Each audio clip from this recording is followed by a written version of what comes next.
Happy Republic Day, Pranam. The topic we are going to discuss right now is on sacrifice for the humanity and for God. So that is a great topic. Actually, I'll repeat the topic, name of the topic again. Sacrifice for the sake of God and humanity. That is the topic of discussion for right now. Sacrifice for the sake of God and humanity. So most of the time we claim we sacrifice. Naturally, you sacrifice, but actually you don't know what you are sacrificing, where, for what, when, and how. That is the point to be right now to be discussed, of course, in brief. So, still in the course, many times I sacrificed my life for my family. I sacrificed everything for the society. I sacrificed my job for my sick mother and father. I sacrificed everything for my younger brothers and sisters because my father they became parentless later, so I had to take the responsibility. Many ways we claim that we have sacrificed. So still in the course, okay, sacrifice is a virtue, good quality, no doubt of it. But still in the course, sacrifice always. Three times still in the course, sacrifice always. But for the sake of God and humanity, your sacrifice should be for the sake of God and humanity, not for the sake of sacrifice. You must sacrifice, that is a good term. But the thing is that for the sake of, it must be for the sake of God and humanity, but not for the sake of sacrifice. Simply I have to sacrifice, I am sacrificing, it counts nothing. You have to sacrifice, as you have on the road you have seen the great poster you must have seen, donate blood in the blood bank, not on the roads. So let your sacrifice give pleasure to you. It is a big thing, but the sacrifice for the sake of God and humanity, not for the sake of sacrifice. It has got no value. So it is 224 aphorism number. We are going to have some brief discussion on, of course, on sacrifice. Here in the course beautifully. The law of sacrifice. When we are going to sacrifice, we must sacrifice and go that way. So there should be some law. So specifically here in the course, the law of sacrifice is the common divine action that was thrown out into the world in the beginning. So the law of sacrifice is the common divine action that was thrown out into the world. Common divine action thrown into the world in the beginning as a symbol of the solidarity of the universe. As a symbol of, in the beginning, common divine action. The law of sacrifice is like this. The law of sacrifice, what is this? Common divine action. So what it was done, thrown into the world in the beginning, when in the beginning, for purpose was as a symbol of the solidarity of the universe. It was actually thrown. This is the law of sacrifice. Against here in the course, let thy steps in thy walk in thy Lord. Let thy steps walk in thy Lord. Let thy sleep and waking be a sacrifice to Krishna. That is a great thing, you know. Sri Aurobindo has quoted, let thy waking and sleep be a sacrifice to the Krishna. So it is a good thing. Sri Aurobindo quotes, already Krishna has been remembered well, and this sacrifice must be, everything must be sacrificed. Let thy sleep and waking be a sacrifice to the Krishna. So you know, when Sri Aurobindo talks of Krishna, you must know he was only Krishna. Mother is the mother of Krishna. That must be taken care of. That must be taken into consideration in your mind. So let thy steps walk in thy Lord. Let thy sleep and waking be a sacrifice to Krishna. Again, Sri Aurobindo quotes. As long as we work with an attachment of the result, that is a great word Sri Aurobindo has quoted. As long as our as long as we work with attachment to the result, what will be the outcome? How shall we pass? How shall we get the output, result, fruit? So as long as we are doing in that purpose, as long as we work with attachment to the result, the sacrifice is offered to the divine, not to the divine but to the ego, because we have our ego hidden, concealed. That ego is there inside. So when we expect some result, we work with attachment to the result, then sacrifice is offered not to the divine but to the ego. it must be taken care of, because most of the time we don't know. Even if we have gone few steps ahead, maybe more you have gone, there is no doubt of it. But thing is that you must know that as long as this we work with the attachment to the result, we must get some result, that attachment is there. So this sacrifice is offered not to the divine but to the ego. It is egocentric, not the divine, on the divine way. Against your in the course, this sacrifice we are attaching, we are of course we are taking everything in the material earthly needs and all. That's that way we are taking. Limit not sacrifice to giving up earthly goods. Limit not sacrifice to the giving up of earthly goods, or denial of some desire and yearning.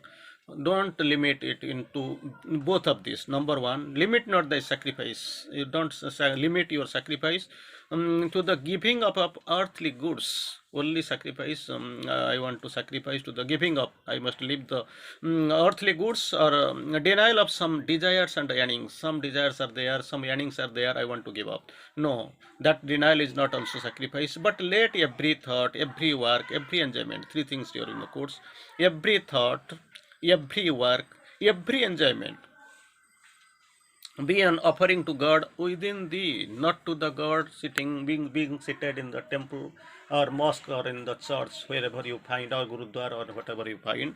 But the thing is that let every thought, every work, every enjoyment, thought, work, and every enjoyment be an offering to God within thee. That must be taken care of, that must be considered, that must be taken fully understood in mind. Against your in the course on sacrifice, our eternal movements no less than our external doings. Our internal movements, no less than our external doings, are to be consecrated on the one altar. Our internal moment as well as your external doings, because we must know, even if you people are little bit, actually you people not, it is the right term, we people are, we people who are pursuing this integral yogic process. Of course we are in the process of sadhana, so we must know internal movements and the external doings. External doings to somehow it is visible, even if we are not 100% sure that is egocentric, or we are doing with the guidance of the divine. So here in the course anyway, whatever is there, because to some extent you must be knowing, because you have passed a long path. Our internal movements and or no less than our external doings, both internal movement and external doings, are to be consecrated on the one altar, consecrated on the one altar to the divine. Nothing else, nothing else, nothing else. Again, all activities must have the one divine for their object. Same way, on the one altar, Sri Aurobindo here, second in next page, Sri Aurobindo quotes, on one divine for the objects. All activities must have one divine for their object and the heart of their meaning. So, Sri Aurobindo quotes again, all must be done for the divine, all must be directed to the divine, because we know in the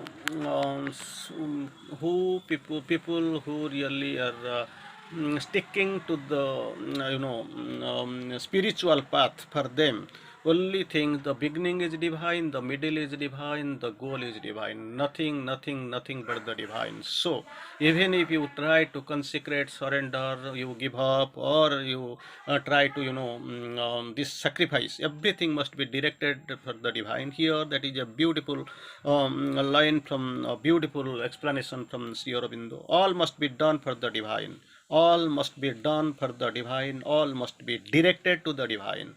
So dawn means represent right now we are taking, but later or latest, whatever we are going, everything must be directed to the divine, for the divine, nothing else, only towards divine.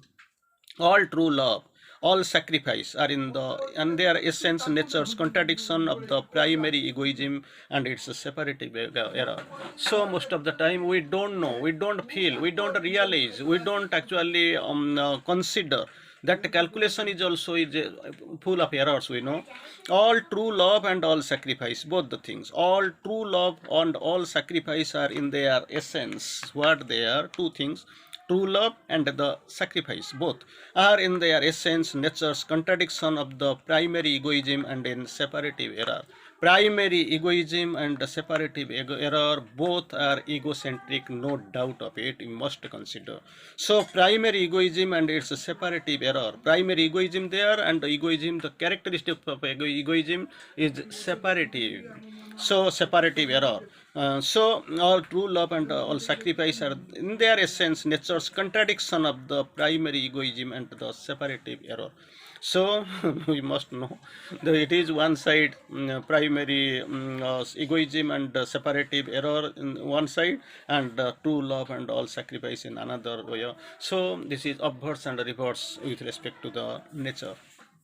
Against during the course, sacrifice is imposed and where need be compelled by the universal world force. That is needed. There is no doubt. Sometimes we sacrifice. That counts nothing. Sometimes you are impelled. You are forced to sacrifice. That is a great thing, and that is of an abnormal condition or supernormal condition. It may come. Sometimes you have to sacrifice. As we know, the sacrifice here in the divine sacrifice here, even though you know, quoted everything left, even if he had to leave the body for the sake of humanity and for the human or supramental manifestation, he left, died at will. That was a supramental sacrifice. And sometimes also you have to sacrifice out of compulsion, out of impulsion. Something is you are compelled. So here in the quoted here, sacrifice is imposed and where need be, if that is required. It is required, if it is required. So it is imposed, compelled by the universal world force, imposed and compelled by the universal world force. Again, sacrifice is a greater revealer of values. Many values are there, good values are there, of course they are concealed, and this sacrifice here in the course, it is a divine virtue and it is a great revealer of values. Sri Aurobindo again goes little bit forward with his own one magnificent description here. Sri Aurobindo quotes, our every inspiration and respiration, both our a very inspiration and respiration, our very heartbeats can and must be made conscious in us as the living rhythm of the universal sacrifice. So it must be a conscious sacrifice, conscious universal sacrifice. Here the course tries to explain here. Our very inspiration and respiration, number in a one set, inspiration and respiration. Second, our very heartbeats, not only inspiration, respiration, on our very heartbeats, can and must be made conscious in us as the living rhythm of the universal sacrifice. They must be conscious of in us as the living rhythm of universal sacrifice. It is known as the sacrifice, not in the ordinary term, but in the universal sacrifice. What are they? Inspiration, respiration, and heartbeats. Everything must be aware and conscious that the living rhythm of the universal sacrifice. Again, the acceptance of the law of sacrifice is a practical recognition by the ego. Acceptance of the law of sacrifice. Law of sacrifice initially we have quoted is the common divine action. Law of sacrifice, I will try to quote it again. The law of sacrifice is the common divine action that is thrown into the world in the beginning, thrown into the world in the beginning as a symbol of the solidarity of the universe. That law of sacrifice. The acceptance of the law of sacrifice is a practical recognition. Acceptance of the law of sacrifice is a practical recognition by the ego that it is neither alone in the world nor chief in the world. Neither alone in the world nor chief of the world. That is very sure. So we are going that way, and we are a little bit will see and understand again. That is the beautiful one which is in the beginning it was quoted as the topic of discussion. Sacrifice, you know what is when it is out of compulsion, out of egocentric, divine centric, so many ways we have discussed. Anyways, the sacrifice is a good revealer of virtue. It is no doubt of it, we have seen a great revealer of values. But how should be done? Sacrifice always, but for the sake of God and humanity, not for the sake of sacrifice. Simply we have to sacrifice and we are sacrificing, it has got absolutely no value. You have to consider this sacrifice must be for the sake of the divine and the humanity. It is a must. Again, we are going couple of terms we will describe here. Selfishness kills the soul and destroys. That's what must be understood. Selfishness kills the soul and destroys it. But take care that your altruism on the other front, that next one, does not kill the souls of others. For your altruism, if it is destroying or killing the soul of others, if it must be taken care of, you must be very much familiar, you must be very much this thing vigilant to know all these things. Very usually altruism is only the sublimest form of selfishness.